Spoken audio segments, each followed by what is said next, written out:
Pasti tak asing dengan gondok atau gondongan. Dari namanya terlihat sama, namun gondongan dan gondok adalah dua penyakit yang berbeda. Apabila gondok terjadi karena seseorang kekurangan yodium, gondongan disebabkan oleh virus paramyxovirus yang menyebabkan bagian sisi wajah si penderita terlihat membesar. Penyakit yang umumnya banyak menyerang anak-anak ini memiliki gejalanya yang hampir mirip seperti flu. Meski bukan termasuk pada penyakit serius, namun bila tak ditangani cepat, virus gondongan bisa menyebar ke seluruh organ tubuh yang menyebabkan adanya berbagai komplikasi penyakit pada organ tubuh lain, seperti pembengkakan indung telur hingga radang otak. Lalu apa dan bagaimana pencegahan yang dapat dilakukan? Nah, itulah tadi tayangan mengenai penyakit gondongan loh Mbak Ayu. Dr. Sheila, ini kan penyakit yang sudah sangat jarang ya, tapi ternyata masih bisa menyerang siapa saja, apalagi anak-anak. Oke. Nah, Mbak Ayu tahu gak tentang gondongan? Nah, tahu sih yang bengkak itu kan di sini kan. Ya, tapi alhamdulillah aku belum pernah itu dia. Iya. Kadang-kadang kan suka orang bilang gondongan gondok, beda kan? Oh, beda. Beda. Kalau gondongan tadi tuh yang Mbak Ayu bilang bengkak di sini di sebelah kan Dr. Sheila seperti Tadi itu. Mbak Ayu sempat bilang karena kekurangan iodium itu yang gondok. Iya. Bedanya sama gondongan tadi yang virus. Oh, oke. Nah, supaya Mbak Ayu nggak bingung, langsung saja kita undang Dr. Ihsan Hasan, spesialis penyakit dalam, konsultan gastro, entero, dan hepatologi. Siang dok. Ya dok, silakan dok. Halo dok. Dok, kita lagi bahas tentang penyakit gondongan dok. Penyakit yang sudah cukup jarang saat ini, tapi ternyata bisa menyerang siapa saja, apalagi anak-anak. Nah, tadi Mbak Ayu nanya nih, sebetulnya gondongan ini apa sih dan apa saja gejalanya dok? Ya, silakan dok. Iya, kalau nggak salah tadi sudah ditayangkan ya, gambar bahwa penyakit gondongan ini menyerang kelenjar liur namanya. Kelenjar liur itu adanya di depan kuping kita. Nah, jadi sebetulnya setiap orang punya kelenjar liur di kiri kanan yang besar, namanya parotis. Lalu ada kelenjar liur kecil di bawah mandibula, lalu ada lagi kelenjar liur kecil lain di depan sini. Nah, gondongan itu menyerang kelenjar liur yang besar ini. Nah, karena namanya parotis, kalau secara medis kita menyebutnya sebagai parotitis. Parotitis. Itis itu biasanya radang. Jadi radang parotis, namanya parotitis. Saya nggak tahu kenapa di Indonesia namanya gondongan, gitu. Sehingga akhirnya ketukar antara gondong dan gondong. Nah, itu dia saya bingung makanya nih. Ya, jadi gondongan itu beda sekali sama gondok. Kalau gondok kan di sini, kalau gondongan ini di sini. Oh, yang bengkak sampai di sini ya. Nah, gondongan ini punya nama lain parotitis epidemika. Jadi karena kejadiannya kadang-kadang kalau satu orang terkena nular satu sekolah bisa beberapa anak yang kena. Jadi gampang sekali menular. Epidemi itu kan menyebar. Jadi menyebarnya cepat. Nah, ini melalui apa dok penularannya? Nah, mungkin harus tahu dulu gondongan yang kita sebut sebagai parotitis ya atau mumps bahasa Inggrisnya itu disebabkan oleh virus. Jadi virusnya disebut paramyxovirus. Virusnya ini satu kelompok, satu keluarga sama virus flu. Sehingga penularannya mirip sekali dengan influenza, dengan flu.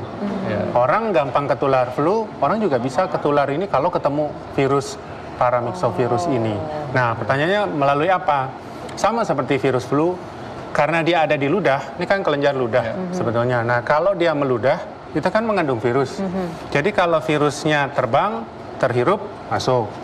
Kalau misalnya dia pegang ludahnya, kemudian nggak sengaja taruh di sini, terus ada yang megang lagi, terus taruh lagi ke sini, nempel, masuk. Atau sendok, atau gelas. Jadi menular melalui air ludah. Iya, jadi mesti hati-hati dok ya. Jadi jangan suka bersin sembarangan. Kalau bersin itu nutup Betul, kita gitu diajarkan untuk nutup kalau bersih. Dan jangan suka sharing makanan juga ya dokter. Dan juga sharing alat makan dok ya. Iya, betul. Iya. Nah dok, karena ini banyak virus, tentu gejalanya gejala virus dok ya. Seperti kalau gejala infeksi virus kan kayak demam, kemudian ada pegel-pegel juga. Nah, apa nih gejala yang khas dari gondongan ini dibandingkan gejala infeksi virus lainnya dok? Ya, jadi ada gejala tidak khas, ada gejala khas. Gejala tidak khas sama kayak orang mau flu lah. Meriang, greges-greges, badannya nggak enak, sakit kepala, sampai demam. Nah, jadi biasanya sejak terkena virus masuk, itu perlu waktu sekitar 2 minggu. Jadi nggak langsung nih, 2 minggu, setelah 2 minggu baru gejala muncul. Biasanya gejala muncul demam. Nah, setelah demam, Ini demamnya demam tinggi atau biasa bisa aja? tinggi, bisa sampai tinggi. 38, 39. Iya. Tapi ada juga yang nggak terlalu tinggi. Ternyata kalau makin tua umurnya, makin dewasa, gejala makin nyata. Sementara di anak-anak nggak terlalu nyata. Nah, setelah itu baru mulai gejala yang khas. Karena ini kelenjar liur yang kena, yang keluar adalah bengkak. Jadi sering dia merasa tadinya mau flu aja gitu. Tapi kok lama-lama makin nyeri ya, makin nyeri di sini gitu. Oh, nyeri di sini. Jadi nyeri, kemudian bengkak, jadi merah. Nah, itu yang terasa di awal. Kemudian nanti kalau ngunyah sakit. Kalau ngunyah makin sakit. Bahkan nggak ngunyah kalau dia makan yang asam, berasa sakit. Karena kan kelenjarnya Itu di daerah Iya, mana iya, dok? Di tenggorokannya atau di sakitnya di sini. sabuk atau- Jadi di depan kuping karena dia adanya di sini. Oke. Nah, tapi nanti kan dia bisa menjalar ke otot-otot di sini. Sehingga begitu dia buka tutup, berasa nyeri. Biasanya satu sisi dok? Sering Atau satu dua? sisi, tapi bisa 2 sisi. Oh, bisa 2 sisi juga Bisa dok, 2 ya? sisi, betul. Iya. Dan nah nih dok, dan Mbak Ayu juga, Dr. Sheila, banyak nih mitos yang berkembang di masyarakat tentang gondongan. Tapi ditahan dulu nih, kita tanya dulu penonton di studio, ada yang pernah kena gondongan nggak? Oke, mau bertanya? Iya, silakan dengan Mbak siapa? Iya. Nama saya Destia Nabila, umur 18 tahun. Ini dok, saya mau nanya. Biasanya tuh kalau lagi gondongan katanya dioles blau itu bisa sembuh. Bener nggak, Dok? Oke, terima kasih. Dok, kayaknya mungkin karena di rumah ada belau nganggur, dipakailah buat ngobatin gondongan. Ini bener nggak dok? Iya, saya lihat memang banyak mitos mengenai gondongan. Iya. Dan mitosnya ternyata nggak salah-salah amat kalau menurut saya. Contohnya blau, udah dari zaman lama dan saya lihat di banyak wilayah di Indonesia, bukan hanya di Jawa, di Sumatera, di Kalimantan, orang merasa gondongan ini obatnya pakai blau. Mantan kan suka biru-biru ya, Iya, apalagi gondongan iya, itu karena betul. blau Karena ternyata ya blau. dok. Ya Ada yang pakai ampun. nasi. Oh gitu. Jadi sebetulnya ada benernya, karena sebetulnya kalau kena gondongan dianjurkan kompres hangat untuk mengurangi radangnya, untuk memperlancar aliran darahnya. Tetapi tidak harus blau. Jadi sebetulnya pakai kain, pakai air hangat juga nggak apa-apa gitu. Jadi ada betulnya. Ada betulnya dok. Cuma yang susah kalau nggak ada blau kan, ya. Betulnya mungkin karena air hangatnya dok, ya. Air Jadi bisa hangatnya. mengurangi nyeri dok. Iya, ya. Memang betul. nggak ada obat Bukan yang lain blaunya. dok, harus dengan blau. Iya. Ini pertanyaan mengenai obat ya. Gondongan itu karena virus. Iya. Sampai hari ini virus susah diobati. Jadi tidak ada obat khusus yang bisa menyembuhkan gondongan. Oke. Nah, kita dokter suka menyebut virus itu self-limiting disease. Iya. Jadi badan sendiri yang melawan. Kalau badannya kuat, sembuhnya cepat. Nah dok, sebelum lebih dalam nih tentang pengobatan, kita akan kembali lagi nih. Kita akan bahas tentang mitos seputar gondongan. Sesaat lagi tetap di acara Ayo Dok Sehat.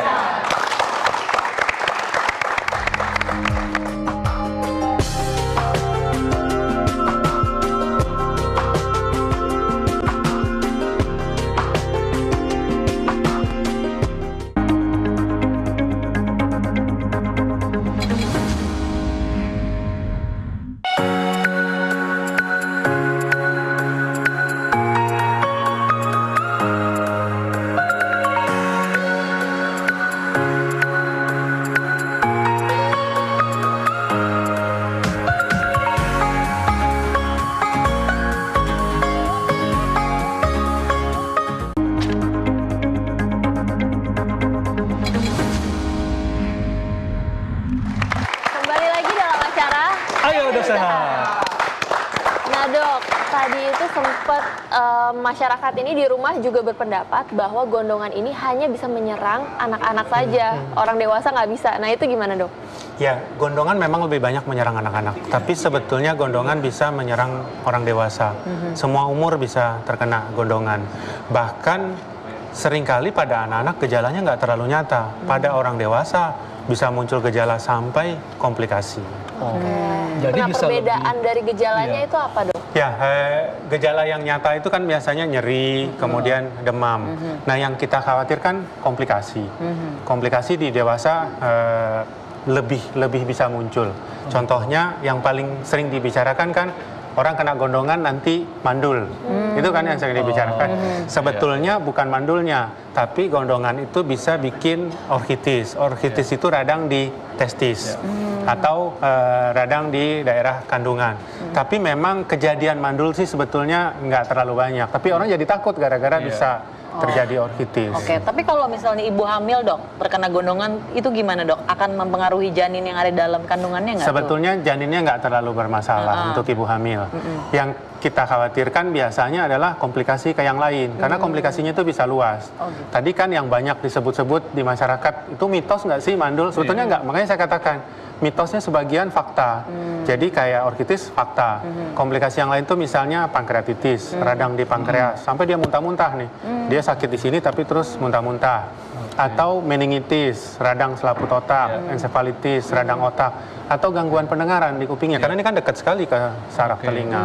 Jadi kalau pada orang dewasa ini bisa lebih berat dok gejalanya, Iya, bisa timbul komplikasi ya. Tapi tentunya untuk bisa timbul komplikasi ini juga tergantung bagaimana daya tahan tubuh orang tersebut sangat ya. betul, ya. Oke, iya, dan ini banyak sekali ya pertanyaan yang masuk tentang gondongan, dan kita lihat pertanyaan di Facebook kita berikut tayangannya.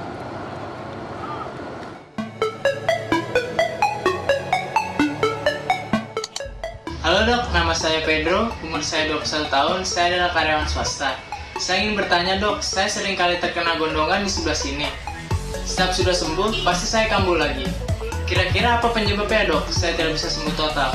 Mohon penjelasan dan solusinya ya dok, terima kasih.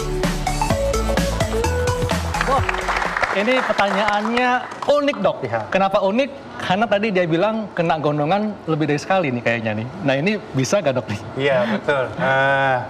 Dokter Haikal karena dokter tahu bahwa ini unik gitu. Tapi kalau masyarakat mikir ini beneran ya. Satu, gondongan itu biasanya kalau kena cuma sekali. Karena kalau udah punya antibodi dia akan kebal selamanya. Nah pertanyaan tadi, dia mungkin tanya kemana-mana dibilang gondongan. Lokasinya kan lokasi dekat banget daerah gondongan. Kemungkinan ini bukan gondongan. Lihat saja gejalanya. Kalau gondongan kan biasanya merah, panas, kemudian menelan terganggu, kemudian pahit. Saya curiga, ya saya nggak tahu ya, tapi curiga yang membesar itu adalah kelenjar getah bening, bukan parotisnya, bukan gondongannya. Kalau misalnya giginya banyak bolong, lalu infeksi, kelenjar bisa bengkak. Radang tenggorokan, di sini kan ada kelenjar, kelenjar juga bisa bengkak. Karena getah bening ini adalah kelenjar yang berfungsi untuk membantu melawan infeksi. Iya betul. Seperti jadi setiap ada serangan dia akan membengkak jadinya. Oke, nah kalau aku kan punya baby nih, mungkin nggak sih bayi akan bisa terkena virus gondongan itu dok? Betul, jadi ini sangat penting buat ibu-ibu dengan bayi. Bisa nggak sih terkena? Bisa, tapi biasanya bayi sampai umur 1 tahun aman. Karena dia masih punya antibodi yang kuat dari ibunya. Nah makanya ini masuk ke pencegahan ya. Dianjurkan untuk memberikan vaksin. Pada anak-anak itu vaksinnya ada untuk gondongan. Tapi vaksin untuk gondongan baru diberikan di usia 15 bulan, 14 bulan ke atas. Tahun, dok, ya? Di atas tahun. Jadi itu vaksinasinya itu wajib ya dok ya? Sebetulnya vaksinasinya wajib. Sebetulnya wajib, tapi ada tapinya. Seringkali terlupa. Karena umurnya udah lebih dari 1 tahun. Nih dok, sebelum kita bahas lebih dalam tentang pencegahan, kita bahas dulu dok tentang mitos gondongan. Nah tadi sudah disampaikan bahwa gondongan bisa menyebabkan mandul. Nah ini tadi sudah disampaikan dok ya, sebetulnya bisa komplikasi. Kejadiannya kecil. Komplikasi ke testis, ya. Jadi bisa dok ya. Nah kemudian gondongan bisa menyebabkan tuli.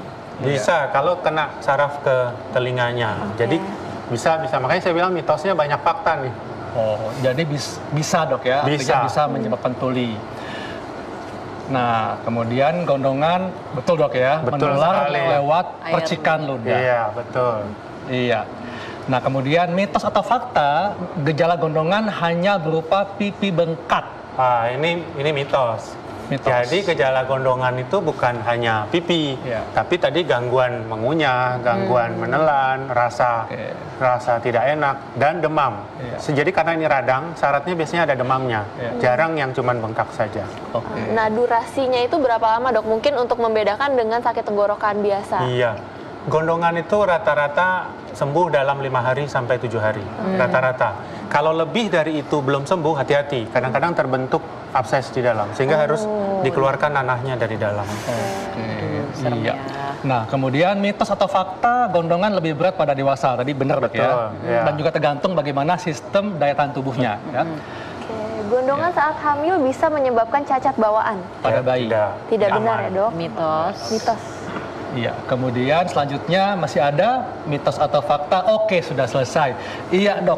Nah, tadi kita balik lagi ke pencegahan. Jadi gondongan ini adalah penyakit virus yang bisa dicegah dengan vaksinasi. Iya. Nah, tapi kalau misalnya sudah terkena gondongan, apa nih yang dapat dilakukan oleh pemirsa di rumah?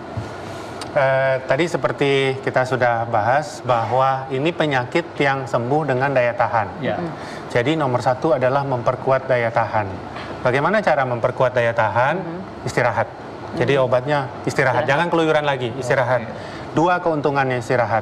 Satu, dia penyembuhannya akan lebih cepat. Yang kedua, dia nggak nularin kemana-mana. Kadang-kadang anak udah gondongan masih disuruh juga sekolah. Akhirnya teman-temannya ketularan. Betul. Nah, yang kedua adalah menjaga gizi makanan. Orang dengan gondongan jadi malas makan, pahit. Kalau dia makan yang asam-asam itu makin berasa lagi sakitnya. Karena kelenjar liurnya kan jadi mompa tuh, mompa liur. Oleh karena itu yang dipesankan adalah menjaga cairan. Kalau dia nggak bisa makan nasi atau bubur, jangan dipaksa. Minum aja udah. Minum aja. Kayak tadi air kelapa ya, kasih air kelapa. Iya. Betul kan, air kelapa manfaatnya banyak, bisa juga untuk membantu pengobatan gondongan dok ya, supaya tidak jadi lebih berat ya. Betul. Nah, pemirsa di rumah yang ingin bertanya, silakan kontak hubungi nomor telepon yang ada di layar kaca Anda, karena topik kita saat ini sangat menarik, yaitu tentang gondongan. Iya, dok. Tadi dokter sudah singgung mengenai komplikasi ya, komplikasi pada dewasa lebih berat. Nah, kemudian kalau misalnya pada anak-anak, kalau sistem daya tahan tubuhnya itu juga nggak bagus, dan juga pengobatannya mungkin terlambat, komplikasi apa nih yang bisa muncul dok? Jadi komplikasi tadi yang pada anak bisa muncul tadi adalah ke otak, meningitis atau ensefalitis. Jadi dikatakan sebetulnya pada penelitian, dilihat cairan meningsnya, cairan dari kepala itu, si virusnya itu ada di situ, tapi beberapa orang nggak muncul gejala. Nah, itu yang dikhawatirkan. Kalau daya tahannya turun, muncullah gejala meningitis pada anak. Kadang-kadang bisa muncul infeksi tempat lain. Karena daya tahannya turun, yang infeksi parunya. Jadi radang parunya yang memberat itu kan yang kita khawatirkan pada anak. Pada dewasa biasanya nggak kayak begitu. Ada gak nih dok, komplikasi yang paling berbahaya yang bisa menyebabkan kematian? Meningitis dan radang otak tentunya bisa menimbulkan. Yang satu lagi pankreatitis. Pankreatitis ini saya selalu bilang penyakit unpredictable. Gitu. Nggak tahu, muntah-muntah kan enzim pankreas itu merusak. Jadi begitu dia keluar, rusaklah usus dan sebagainya. Sehingga kalau orang gondongan mengalami pankreatitis, dia harus puasa. Harus puasa. Jadi makanannya lewat infus. Mungkin masyarakat di rumah juga penasaran nih dok, untuk cara pengobatannya apakah harus di rumah atau harus di rumah sakit? Ya, sebetulnya tidak harus dirawat. Tidak harus dirawat di rumah sakit, tapi saya selalu menganjurkan dia jangan keluar. Dia harus diisolasi. Nah, isolasi di rumah ini masalahnya kalau dia seorang anak, punya adik, punya kakak, dia risiko menularkan ke adik, ke kakaknya. Sehingga kadang-kadang kita menganjurkan di rumah sakit supaya terpisah dari anggota keluarganya. Di rumah sakit pun biasanya kita taruh di kamar yang terpisah.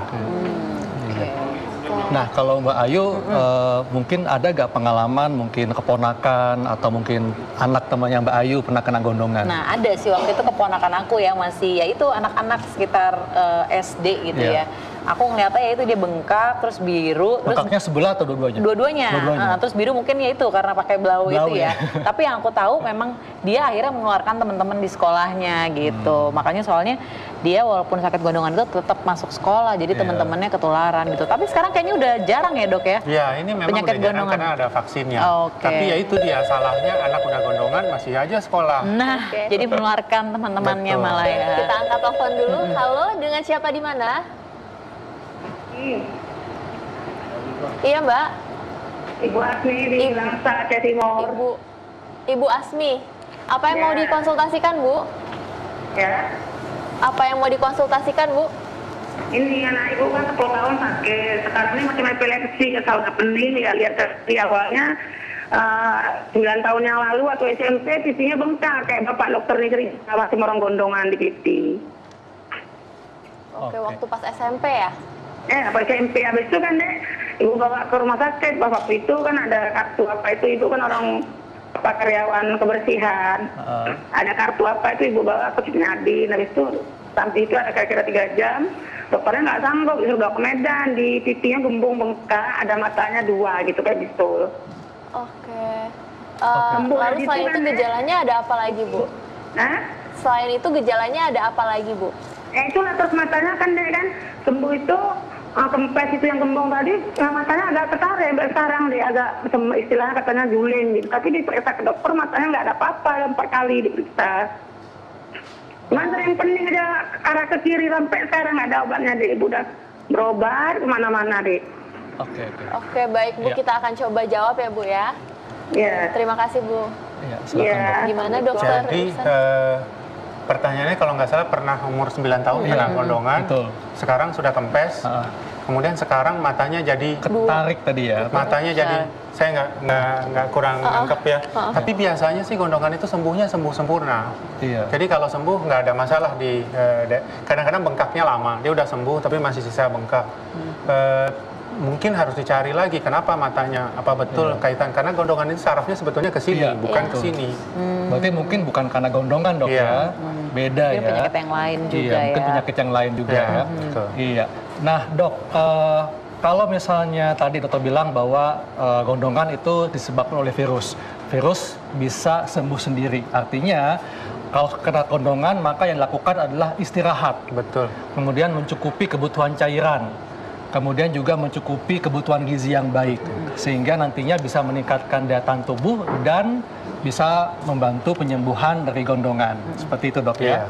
Nah dokter mungkin ada tambahan Dok?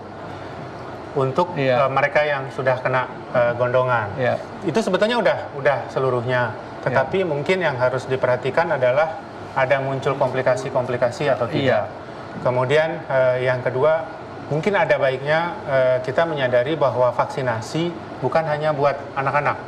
Vaksinasi gondongan buat dewasa juga diberikan.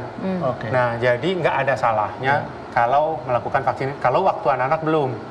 Mungkin generasi saya nggak tahu generasi Dr. Haikal. Kalau anak-anak sekarang kan umumnya sudah divaksinasi. Tapi untuk yang dewasa-dewasa dulu itu belum populer MMR. Jadi sebaiknya dilakukan vaksinasi. Hal lain adalah mungkin obat-obatan. Yang ditanya, saya harus minum obat apa? Yang dianjurkan biasanya obat anti nyeri. Bisa juga obat-obat anti radang, anti nyeri dengan anti radang.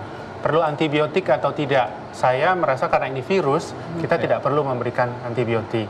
Kecuali kalau kelihatannya berlama-lama nih. Berarti ada infeksi bakteri, baru dikasih antibiotik. Nah Dok, ini pemirsa mungkin masih penasaran Dok. Tadi dokter bilang bahwa gondongan bisa menyebabkan komplikasi mandul atau orkitis tadi kan, atau radang pada indung telur atau tuli. Nah ini bagaimana Dok jalannya nih bisa timbul komplikasi ini? Ditahan dulu Dok, ada telepon masuk. Halo, dengan siapa di mana?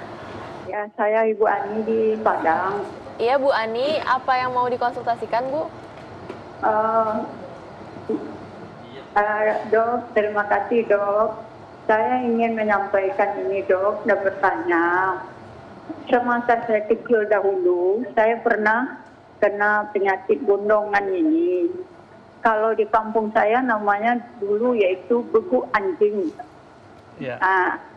Jadi waktu saya kecil di zaman Jepang dahulu, dokter tidak ada. Yang ada dokter hanya jauh di kota. Sedangkan kendaraan untuk menumpang juga susah.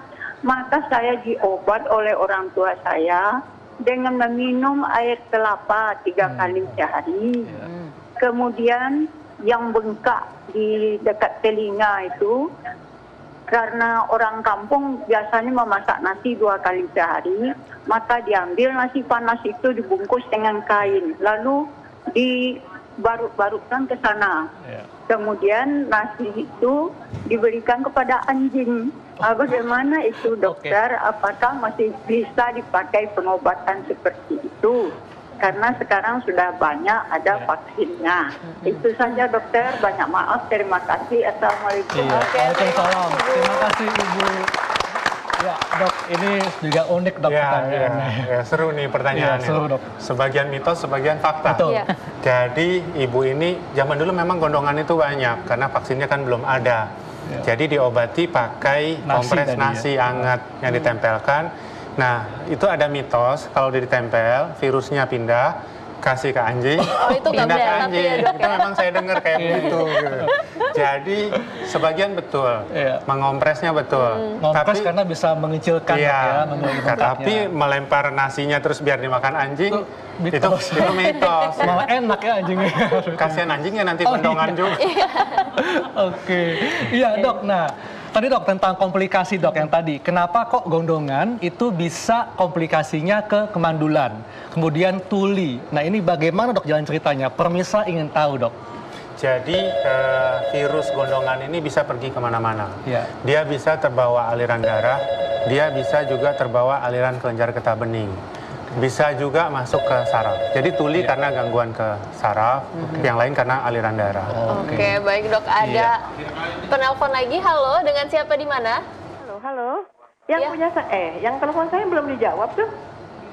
Ini dengan ibu siapa? Bu Isya tadi. Bu Ica. Iya, apa Bu tadi pertanyaannya? Tiroid. Saya hypertiroid. Hipertiroid. Jadi perbedaan hipertiroid dan gondongan itu ya Bu? Iya. Oke, baik. Terima kasih Bu. Iya. Iya, silakan dok. Ya, ini penting dijawab. Tadi kita bahas sedikit ya. Jadi hipertiroid itu akan membuat kelenjar besar. Yang membesar adalah kelenjar tiroid. Bahasanya di masyarakat adalah gondok. Jadi hipertiroid, tadi di gambar pertama kalau nggak salah muncul yaitu kelenjar yang di sini. Sementara gondong yang kena adalah kelenjar parotis. Parotis, ya. Sehingga hipertiroid sangat berbeda dengan gondongan. Iya. Pada hipertiroid yang masalah adalah kelenjar gondoknya. Iya. Nah, ini bukan sakit cuma sehari 2 hari. Hipertiroid itu bisa bertahun-tahun. Bisa kronis dok. Ya, jadi kalau saya bicara virus kemudian 5 hari sembuh adalah gondongan, Iya. bukan hipertiroid. Hipertiroid perlu obat. Bahkan kadang-kadang obat itu bisa bertahun-tahun diminum. Jadi sangat jauh berbeda antara gondong dan gondok. Gondok itu begitu. Oke, ada batasan umur nggak sih dok? Mungkin nanti setelah umur 50 akan mengurangi terkena virus gondongan atau gimana dok? Biasanya makin tua akan makin menurun. Jadi makanya vaksinasi pada dewasa pun dianjurkan pada usia 19 sampai 50-an. Iya. Jadi gondongan adalah penyakit yang disebabkan oleh virus yang bisa sembuh sendiri, dan kalau sudah kena gondongan maka tentunya istirahat dok ya. Betul. Kemudian cukupi kebutuhan cairan, tetap makan makanan yang bergizi, dan tentunya yang lebih baik adalah vaksinasi ya ketika usia 1 tahun. Iya. Dan makanya oleh karena itu kita sangat penting untuk menjalankan pola hidup sehat. Jadi kalau kena gondongan jangan galau. Oke, Dr. Sheila, setelah ini kita akan bahas apa dok? Setelah ini kita akan ada cara sehat. Nah, cara sehatnya itu bagaimana kalau misalnya kita di kantor tidak menurunkan stamina kita. Oke, kayaknya seru nih ya. Kayaknya seru. Sesaat lagi tetap di acara Ayo Dok Sehat. Cara sehatnya